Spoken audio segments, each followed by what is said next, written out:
बे समाव आङो दंफैयो गुवाहाटी नोगोरमानि जे गोदानै जे दाजानाय जे नलपारा जे थुलुंसिगुरि बे जायगायाव बेवहाय बावैसो सिगां जे थांनाय नलपारा जे थुलुंसिगुरि बे जायगायाव बेवहाय बावैसो सिगां जे थांनाय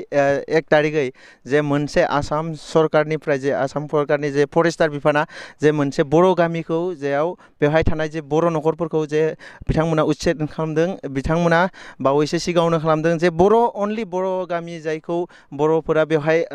10 बोसोरनिफ्राय थाबोबाय थादोंमोन बिथांमोननि जे न'खरखौ जे बावैसो सिगां थांनाय 1 खालाराव आसाम सरकारनिफ्राय जे आसाम सरकारनि जे फरेस्टार बिफाना बे न'खरफोरखौ सेफायजोबनानै होदों बेवहाय बे बर' गामियाव खमैबो जे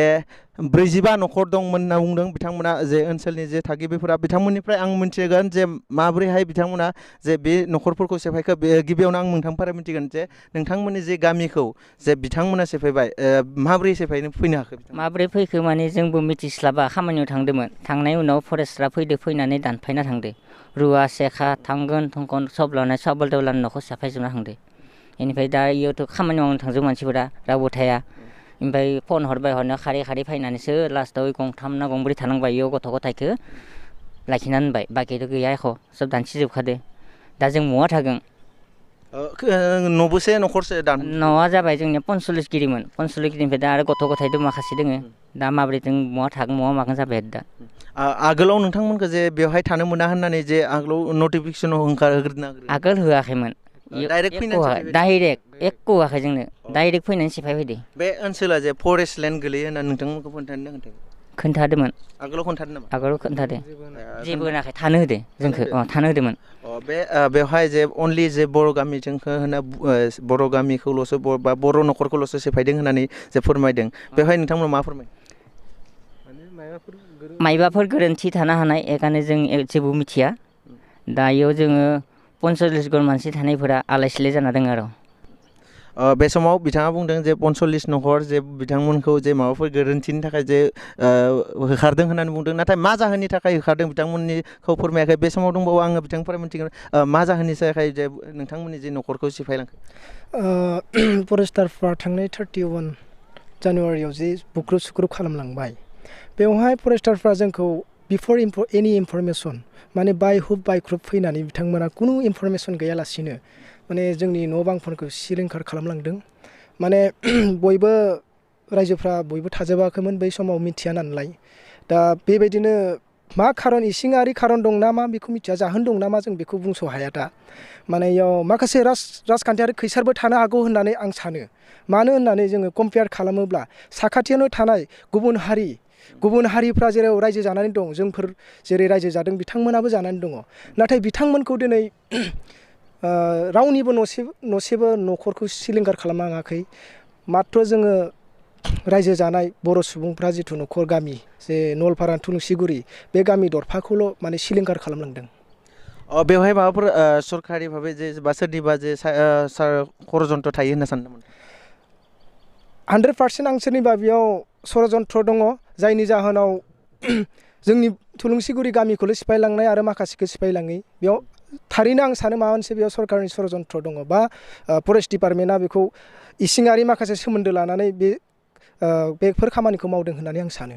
नैबे समाव जे बर'नि गोबां दैदेनगिरि दङ जायखौ जोङो बुंनो थाङो जे आसाम सरकार बा बिटिआर बा बिथांमोननियाव जों जे सरकारजों जे थाफानानै दङ बिथांमोना जे नोंथांमोननि सायाव एसेबो नोजोर होआखै नामा आसाम सरकार आरो बिटिआर सरकारा हानायमानि जोंखौ इसिङारि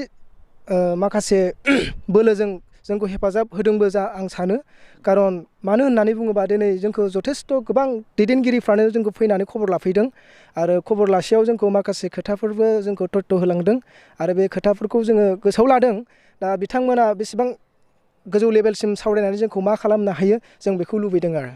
नैबे समाव नोंथांनिफ्राय जे थोंजों मिन्थिगोन जे नोंथांमोननि जि साखाथियावनो जे बर'नि सासे मैखोम जे दैदेनगिरि जायखौ जोङो बुङोबा जे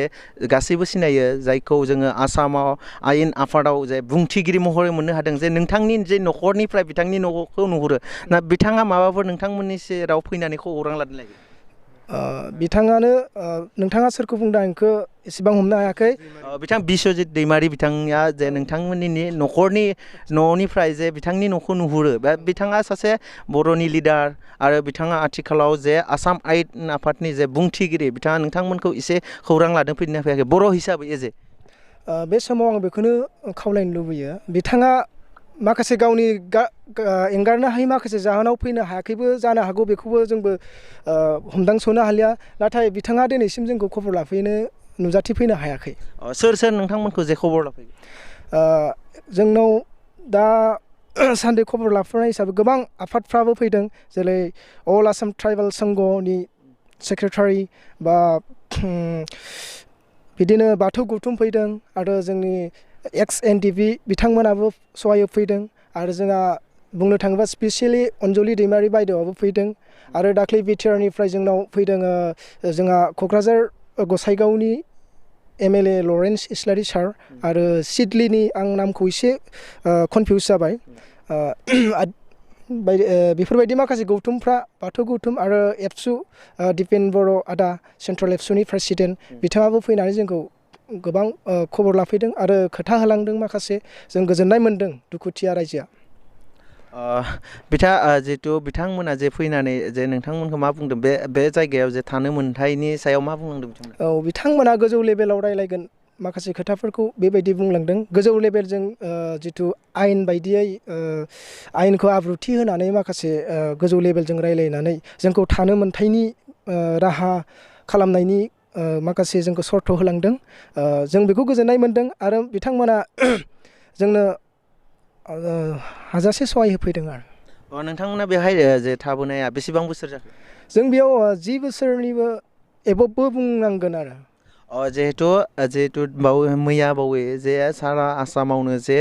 बार अखा आरो अन्थाइजों जे साग्लोबनो गोनां जादों नाथाय नोंथांमोननि दिनै न'खौ बुफायजोबनायाव जे नोंथांमोना बोरै थानो गोनां जागोन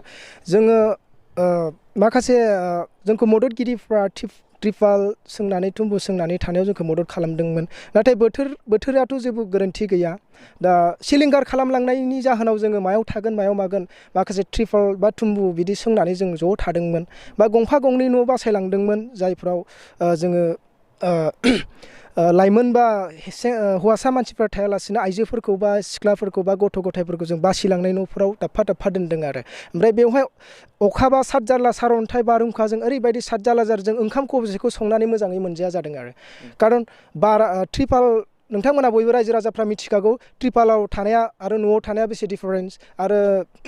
बेबायदि सातजालाजों जोङो सोरबा लोमजानो गोनां जादों सोरबा बिब्दिनो दा खस्थ' माने निरबहा भुगिनानै दङ आरो नंगौ बिथांमोना गोबां बाथ्रा फोरमायदों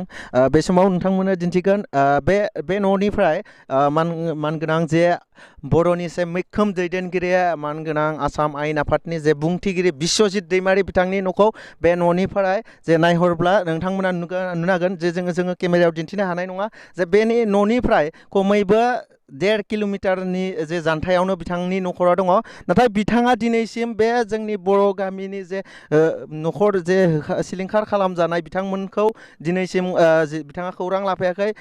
बिथांखौ नैबे समाव जों खावलायगोन जिहेतु सासे बर'नि सासे मैखोम दैदेनगिरि हिसाबै जे बर'निफ्रायनो जे जोनोम मोननाय हिसाबै बिथांखौ जे जाहाथे बिथाङा जे बिथांमोनखौ बर'नि जि फिसा बिथांमोना जेहाय जि सिलिंखार जाना थाबाय बिथांमोनखौ एसे खौरां लायो आरो नैबे समाव मोनसे खावलायनो लुगैगोन जे बर'नि दैदेनगिरि जायखिजाया जाय आफादावनो थाया बिथांमोना नैबे बर' न'खरफोरखौ जे हेफाजाब होनांगौ आरो मोनसे खावलायगोन आङो बिटिआरनि CM बिथां प्रमद बर' बिथांखौबो मोनसे खावलायनो लुगैगोन जे बर'नि जे मोनथाय जायखौ बुङो जोङो बर'आ मोनसे नङा मोनथाम एकर्ड जानायनि उनावबो दिनैनि दिनाव बर' हारिया बेफोरबायदि जे आसामाव जे थागिबि हिसाबैबो बिथांमोना बर' सुबुंफोरा जे थागिबि जानानैबो दिनैसिम बेफोरबायदि जे सिलिंखार जानायनि सायाव बिथांमोना एसे नोजोर होयो बेखौ आं बिथांमोनखौबो खावलायगोन नैबे जे बर' गामि बेवहाय थानाय जे 45 न'खर बिथांमोनखौ जे बेवहाय थांनानै थानो थाखाय बा थामोनथा रैखाथि खालामना होनो थाखाय बिथांमोनखौ खावलायगोन बिथांमोननिफ्राय आं गोबां बाथ्रा मिथिबावगोन आरो बिथांमोना बोरैहाय थाबावदों बेखिनियाव